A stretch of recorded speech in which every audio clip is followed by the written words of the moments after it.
দেশের সংকটকালীন মুহূর্তে সেনাবাহিনী গুরুত্বপূর্ণ ভূমিকা রাখায় এই স্যালুট জানায় আমেরিকা। সোমবার রক্তক্ষয়ী ছাত্র আন্দোলনে পতন হয়েছে শেখ হাসিনা সরকারের। এদিন পদত্যাগ করে দেশ ছেড়ে পালিয়ে যান শেখ হাসিনা।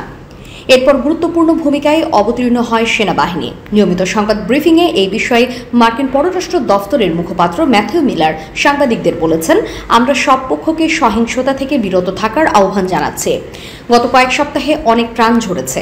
আমরা সামনের দিনগুলোতে শান্তি ও সংযমের আহ্বান জানাচ্ছি।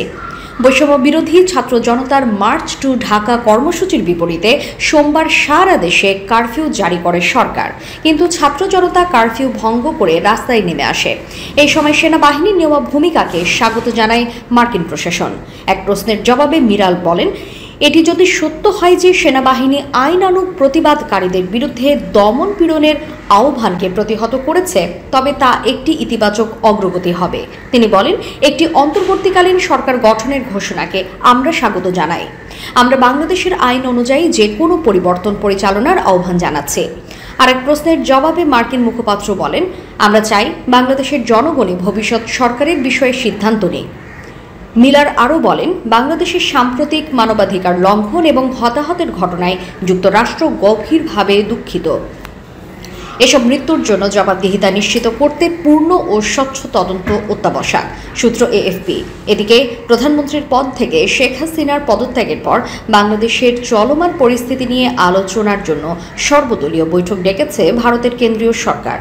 মঙ্গলবার ভারতের পার্লামেন্টে এই বৈঠক অনুষ্ঠিত হয়েছে, খবর এনডিটিভির।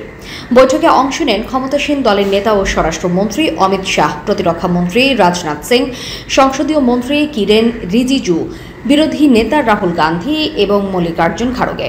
এনডিটিভির প্রতিবেদনে বলা হয়েছে, মঙ্গলবার স্থানীয় সময় সকাল 10টায় ভারতের পার্লামেন্টে এই বৈঠক ডাকা হয়। এতে সভাপতিত্ব করেন দেশটির পররাষ্ট্রমন্ত্রী এস জয়শঙ্কর। জয়শঙ্কর বাংলাদেশের পরিস্থিতি ও সংঘর্ষ নিয়ে ব্রিফ করেছেন। বৈঠকে স্বরাষ্ট্রমন্ত্রী অমিত শাহ, প্রতিরক্ষা মন্ত্রী রাজনাথ সিং এবং সংসদীয় মন্ত্রী কিরেন রিজিজুও উপস্থিত ছিলেন। জয়শঙ্কর বলেছেন, বাংলাদেশের পরিস্থিতির উপর গভীর নজর রাখছে ভারত।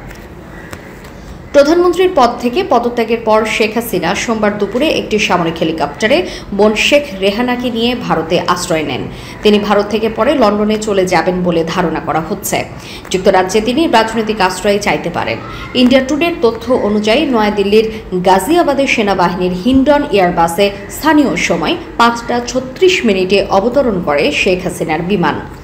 ভারতের সেনাবাহিনীর কর্মকর্তা তাকে স্বাগত জানান। সেখান থেকে লন্ডনের উদ্দেশ্যে রওনা দেবেন তিনি। নিউজ 18 বলছে, শেখ হাসিনার ছোট বোন শেখ রেহানা যুক্তরাজ্যের নাগরিক। রেহানার মেয়ে টিউলিপ সিদ্দিক যুক্তরাজ্যের ক্ষমতাসীন লেবার পার্টির সংসদ সদস্য, যে কারণে তারা যুক্তরাজ্যে যেতে পারেন।